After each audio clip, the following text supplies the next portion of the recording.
இந்த யாதவ பிரகாசன் இல்லை என்றால் தான் ஒருபோதும் இல்லை என்ற உண்மையை நீ மறந்துவிடக் கூடாது. ஒருபோதும் மறக்க மாட்டேன் சுவாமி. மாணவர்களே, இந்த யாதவ பிரகாசனின் பிரகாசத்தின் ஒளி திவலை இவன் மேல் பட்டு இவன் பிரகாசிப்பது போல் நீங்களும் பிரகாசிக்க வேண்டும். மாணவர்களே, வருங்காலத்தில் என் மாணவர்கள் நாடெங்கிலும் உள்ள பாடசாலையில் ஆசானாக இருந்து வேதத்தை போதிக்கிறார்கள் என்று சொல்வதில் எனக்கு விருப்பமில்லை.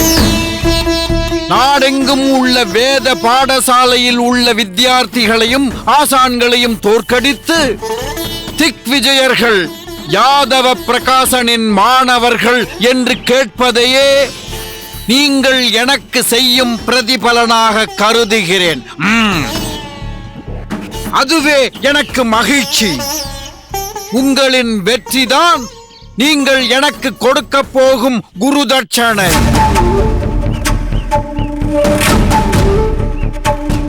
சபேசா, நீ செய்த சாதனைக்காக யாருக்கும் கிட்டாத புதையலை நான் உனக்கு பரிசாக தரப்போகிறேன். அதாவது, எனக்கு கொடுத்த இந்த மரியாதையை நான் இதுவரை மற்றவர்களோடு பகிர்ந்ததில்லை. முதன்முறையாக பகிர்ந்து கொள்ளப் போகிறேன். இது சாதாரண மாலை அல்ல, சரஸ்வதியின் வரப்பிரசாதம். இதை நான் அணிந்து கொண்டதால் இது கல்வியின் பொக்கிஷமாகவே மாறிவிட்டது.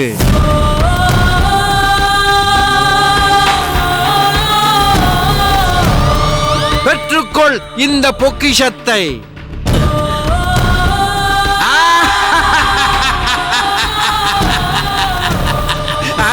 நன்றி குருதேவா.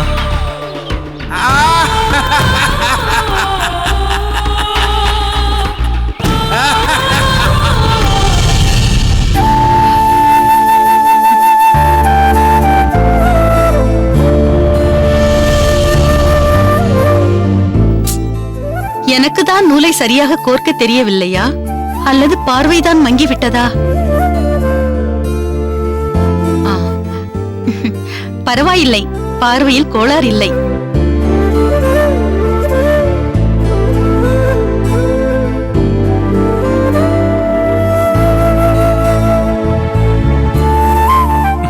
வாருங்கள்.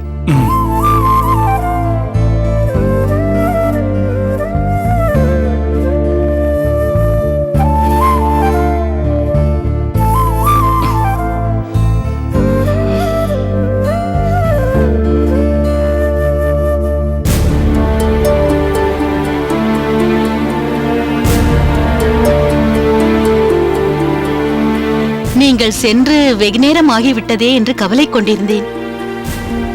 அவர் மிகவும் பிரபலமானவர் அல்லவா?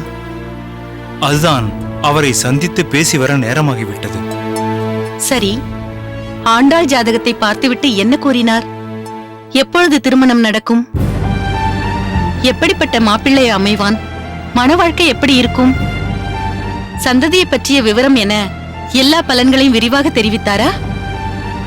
உன்னுடைய கேள்விகளுக்கு தற்சமயம் என்னிடம் பதிலேதும் இல்லை. அப்படி என்றால் ஆண்டாளின் ஜாதகத்தை அவரிடம் காண்பிக்கவே இல்லையா? காண்பித்தேன். என் மகளின் பெயர் ஆண்டாள் என்று கூறியதுமே அவர் முகம் பிரகாசமடைந்தது. அந்த பெயரை பற்றியே சிலாகித்து பேச துவங்கிவிட்டார். அவளுக்கு சர்வ மங்களமும் உண்டாகும், அதி அற்புதமான மாப்பிள்ளை வந்து சேர்வான் என்று கூறினார். இதை கேட்கவே மிகவும் சந்தோஷமாகவும் மன சமாதானமாகவும் இருக்கிறது. பின் ஏன் என் கேள்விகளுக்கு பதில் ஏதும் இல்லை என்று சொல்கிறீர்கள்? அதற்கு காரணமும் இருக்கிறது. இதையெல்லாம் அவர் கூறியது ஜாதகத்தை பார்ப்பதற்கு முன். சரி, ஜாதகத்தை பார்த்துவிட்டு என்ன கூறினார்? அதை முதலில் சொல்லுங்கள். நீ பதற்றப்படுவதற்கு எதுவும் இல்லை. ஆண்டாளின் ஜாதகம் மிக உயர்ந்த ஜாதகம் என்று நினைக்கிறேன். ஏனென்றால் ஜாதகத்தை பார்த்தவர் இது ஒரு விசேஷமான ஜாதகம், இன்னும் கூர்ந்து கவனிக்க வேண்டும் என்றார். கூர்ந்து கவனிக்க வேண்டும் என்றால்? உன் கேள்வியில் ஏன் சந்தேகம் துணிக்கிறது? ஆண்டாளின் ஜாதகத்தை பார்த்த அவர் பிரமிப்படைந்து விட்டார். சில நொடிகள் அவர் வாயிலிருந்து வார்த்தைகளே வரவில்லை. கண்களை மூடிக்கொண்டு தியானத்தில் ஆழ்ந்தவரைப் போல் அப்படியே இருந்தார். அப்பொழுதே எனக்கு புரிந்துவிட்டது, அவர் கூறியது போல் ஆண்டாள் என்ற பெயரின் மகத்துவம் அது என்று. சரி, முடிவாக என்ன பலாபலன் கூறினார்? அதை சொல்லுங்கள். அதை கூறுவதற்கு முன் அவருக்கு ஏதோ அவசர வேலை வந்துவிட்டது. வேறு ஒரு நாள் வரும்படி சொல்லிவிட்டார். அப்படி என்றால் இன்று ஒரு பலனும் தெரியவில்லையா? பலன் தெரியவில்லை என்றாலும் பிரதிபலிப்பு தெரிந்துவிட்டதே. ஆண்டாளின் ஜாதகம் மிக உயர்ந்த ஜாதகம் என்று புரிந்துவிட்டது. சற்று அவகாசம் கேட்கிறார், எடுத்துக்கொள்ளட்டுமே. ஓரிரு தினங்கள் கழித்து மீண்டும் அவரை பார்த்து வருகிறேன். 2 நாட்களில் ஜாதகமும் மாறப்போவதில்லை, அதில் உள்ள பலன்களும் மறையப் போவதில்லை. அப்பா, வாமா ஆண்டாள், உன்னை பற்றிதான் பேசிக் கொண்டிருந்தோம். இப்பொழுதெல்லாம் என்னை பற்றி மட்டும்தான் பேசிக் கொண்டிருக்கிறீர்கள். ஜோசியரை பார்த்துவிட்டு வந்தேன். நீ என்னை வழி அனுப்ப வந்த வேளை எல்லாமே அனுகூலமாக உள்ளது. உன்னை பார்க்காமலேயே உன்னை பற்றி மிகவும் புகழ்ந்து பேசினார். உனக்கு மிக உன்னதமான கணவர் அமைவார் என்றும் கூறினார். போங்கள் அப்பா, இதையெல்லாம் என்னிடம் ஏன் சொல்கிறீர்கள்? அகத்தில் என்ன நடக்கிறது என்று உனக்கு தெரிய வேண்டாமா? மேலும் இது உன் திருமணத்தை சார்ந்த விஷயம். உனக்கு தக்க மாப்பிள்ளையை தேர்ந்தெடுக்கும் உரிமையும் கடமையும் எங்களுக்கு இருந்தாலும் உன்னிடம் தெரிவிக்காமல் செயல்படுவதில் எனக்கு விருப்பமில்லை. இதை பற்றி நான் கூறுவதற்கு எதுவும் இல்லை. எல்லாம் அந்த ரங்கநாதனின் சித்தம்.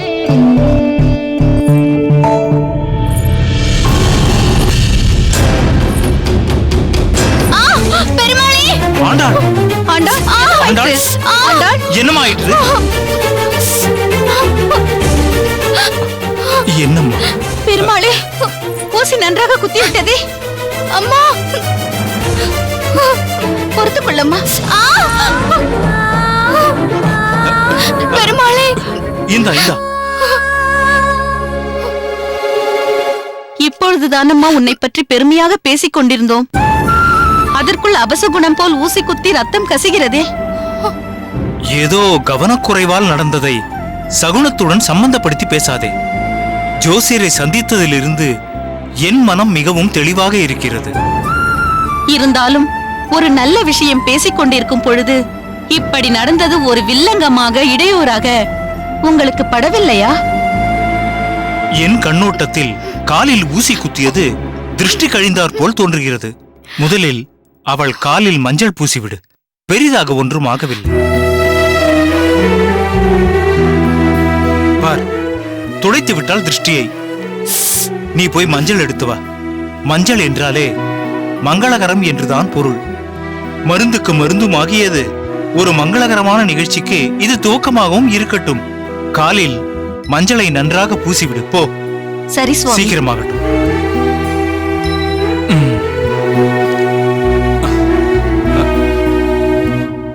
ஜோசியர் கூறிவிட்டார், உனக்கு சர்வ மங்களமும் உண்டாகும்.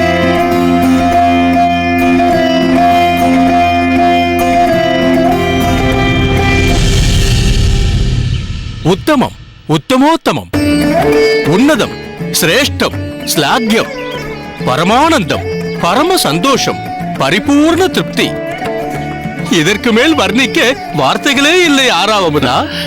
என்ன கோபாலா, நாட்டு நடப்பை பற்றியும் இயற்கையின் சீற்றத்தை பற்றியும் பேசிக் கொண்டிருந்த நீ திடீரென புகழாரத்தின் பிரவாகத்திற்கு போய்விட்டாயே. எதை பற்றி, யாரை பற்றி என்று நான் தெரிந்து கொள்ளலாமா? வேறு யாரை பற்றி சொல்லப் போகிறேன்? எல்லாம் ராமானுஜன் தஞ்சாவை பற்றித்தான். அட அட அட, என்ன ஒரு பொருத்தம், என்ன ஒரு அம்ச லட்சணம். இதை நீ சொல்வதில் எனக்கு பரம திருப்தி. புரிகிறது புரிகிறது. நாம் ஒன்று நினைக்கிறோம், பெருமாள் வேறு நினைக்கிறார். இல்லை என்றால் தஞ்சாவிற்கு இப்படி ஒரு உயர்ந்த இடம் அமைந்திருக்குமா? ஆனால் என்ன, அவர்கள் கல்யாணத்திற்கு உன் சகதர்மினியை அழைத்து வராமல் இருந்து விட்டாய். அதுதான் எங்களுக்கு ஏமாற்றம், வருத்தம். அழைத்து வராமல் இருந்து விட்டேன் என்று சொல்லாதே. அது குற்றம் சுமத்துவது போல் ஆகிவிடும். வேண்டுமென்றே செய்த செயல் போல் கல்யாணத்தை என் சகதர்மினி புறக்கணித்தார் போல் இருக்கும். வர இயலவில்லை என்பதுதான் நிதர்சனமான உண்மை. கோபாலா, நான் உன்னை குறை சொல்லும் எண்ணத்துடன் அப்படி சொல்லவில்லை. வார்த்தை பிரயோகத்தின் நுணுக்கங்களுக்கு செல்லாமல் எண்ணத்தின் பிரதிபலிப்பை பார் என்றுதான் நான் சொல்கிறேன். நானே பேச்சில் வல்லவன். என்னையே வீழ்த்தும் வகையில் உன் பேச்சிருக்கிறது. சரி, அதெல்லாம் இருக்கட்டும். ஏன் தஞ்சா மட்டும் வந்திருக்கிறாள்? ராமானுஜர் வரவில்லையா? மாப்பிள்ளை திருப்புட்கழிக்கு சென்றிருக்கிறார். யாதவ பிரகாச சுவாமிகளிடம் வேதாந்த மாணவராக ம், வாரம் இருமுறை ஸ்ரீபெரும்புதூருக்கு வந்து செல்கிறார். அப்படியா? நல்லது நல்லது. யாதவ பிரகாச சுவாமிகளிடம் சேர்ந்து விட்டார் என்றாலே அவர் மென்மேலும் விருத்தி அடைவார் என்பது திண்ணம். பெருமாளின் கடாட்சம் உன் மாப்பிள்ளையின் மீது பரிபூரணமாக படர்ந்திருக்கிறது.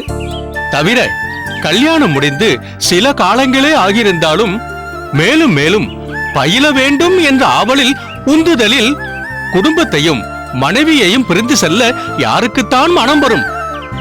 அவர் நம்மா பிள்ளை ராமானுஜர் என்று சொல்லிக் கொள்வதில் சற்றே கர்வம் கூட நான் அடைகிறேன். நீ சொல்வதை நானும் ஆமோதிக்கிறேன்.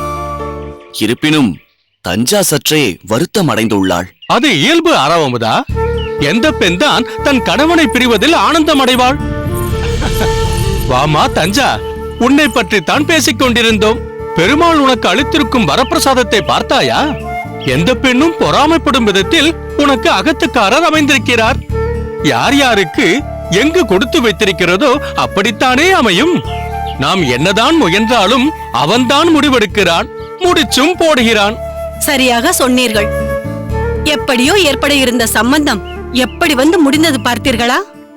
அது சரி, தஞ்சாவின் முகத்தில் வழக்கமாக தோன்றும் மலர்ச்சி இல்லையே, வாடிய முகமாக இருக்கிறது. கணவரை பிரிந்திருக்கிறாள். முகத்தில் வாட்டம் இல்லாமல் மகிழ்ச்சியா பூத்துக் குலுங்கும். இந்த பிரிவு தற்காலிகமானதுதானே. எனக்கு தெரியாதது, புரியாதது, அறியாதது என்று எதுவும் கிடையாது. திரிகால சஞ்சாரியில் பாதி நான் என்றே சொல்லலாம். என்ன நடந்தது, எப்படி நடந்தது, என்ன நடக்கப் போகிறது என்பதையெல்லாம் துல்லியமாக கூற முடியும். ஜோதிட சாஸ்திரமும் நன்கு தெரியும். அதை வைத்து சொல்கிறேன். தஞ்சா, உனக்கு ஒரு பெரிய எதிர்காலம் எதிர்நோக்கி இருக்கிறது. ராமானுஜர் படிப்பை முடித்துவிட்டு வரட்டும். புகழின் உச்சாணிக்கு அவரை நான் இட்டு செல்கிறேன். தஞ்சா, செல்வ செழிப்பில் நீ மிதக்கப் போகிறாய். வசதியின் உச்சத்தில் வாழப் போகிறாய். ராமானுஜர் உன் அகத்துக்காரர் என்பதில் பெருமிதமும் கர்வமும் ஆணவமும் கொள்வாய். அந்த கர்வமும் ஆணவமும் தவறில்லை அம்மா, நியாயமானதுதான். என்ன இருவரும் அப்படி பார்த்துக் கொள்கிறீர்கள்? நான் சொல்வதெல்லாம் நடக்குமா என்று யோசிக்கிறீர்களா? நடக்கும், அவசியம் நடக்கும்.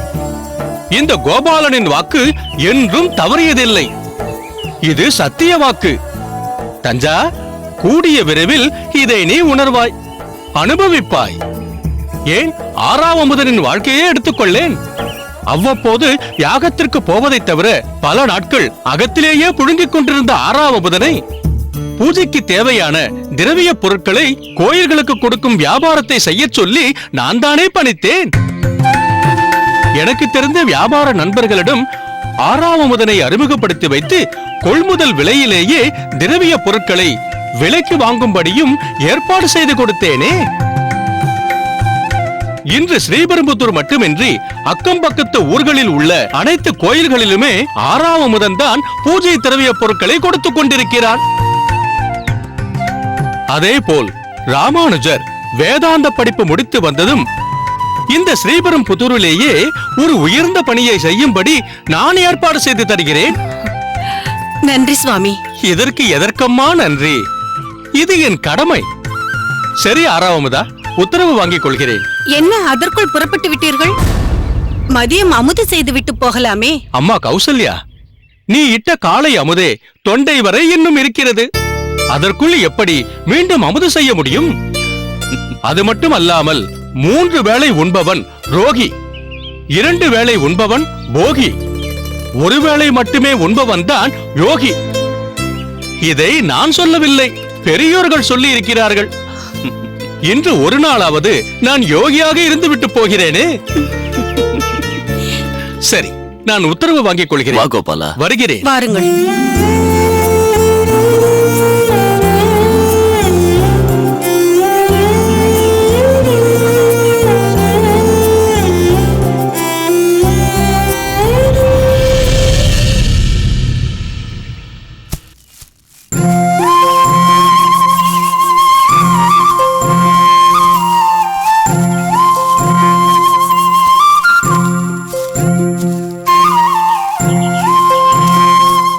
நம்பி.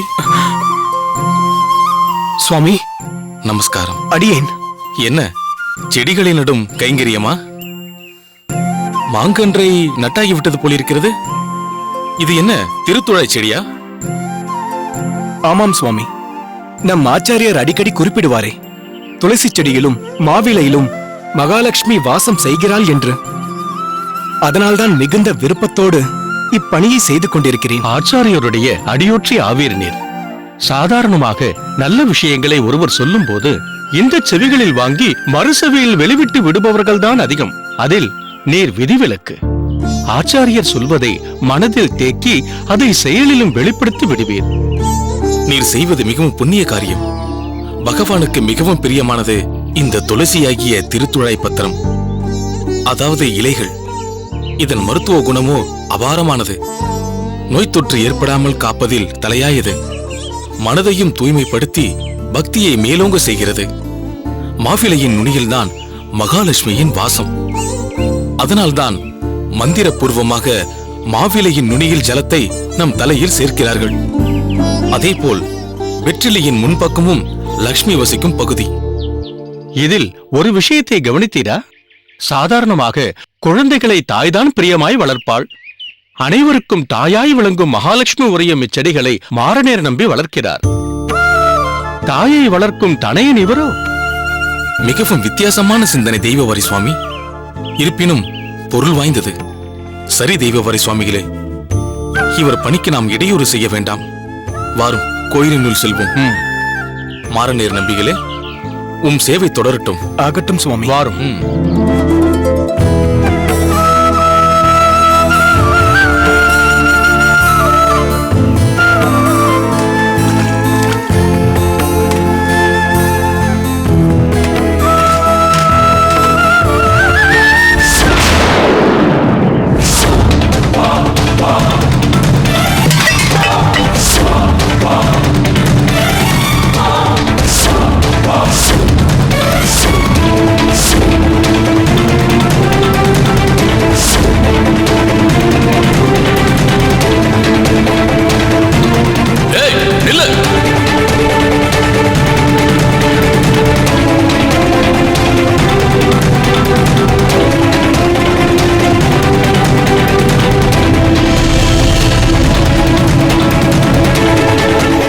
சாதுரியத்தையும் மேதா விலாசத்தையும் புகழ 1000 நாக்கு படைத்த அந்த ஆதிசேஷனாலும் முடியாது.